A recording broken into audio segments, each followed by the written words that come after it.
হো গাইস, তো আজ আমরা খেলছি বাস গেম। তো আমি প্যাসেঞ্জার নিয়েছি, ওইটা দেখাতে পারিনি কারণ আমি শর্ট ভিডিও ছাড়ি গাইস, এত বড় বড় ভিডিও ছাড়ি না, তোমরাই দেখো না। তো চলো ওদের নিয়ে আমি ওদের গন্তব্যস্থানে পৌঁছে দিই।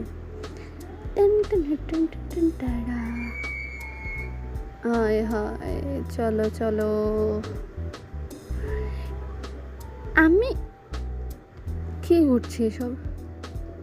এগুলো চেক পয়েন্ট। আমি জানি না এখানে চেক পয়েন্ট কেন দিয়েছে, এখানে তো কখনো মরা হয়নি। ওই যে ওদের গন্তব্যস্থান, দেখছো? গন্তব্যস্থানে আসার আগেও ধাক্কা খেয়ে গেলাম। আমি এমন কেন জানি না, আমি এমন কি আর বলবো, আর কি আর করবো। চলো গাইস, প্লিজ সাবস্ক্রাইব গাইস, তোমরা কেউ সাবস্ক্রাইব করো না, লাইক করো না, please like comment and share. Subscribe করে নামতে থাকুক, আমি যাই, সরি আমি যাই মানে বাই।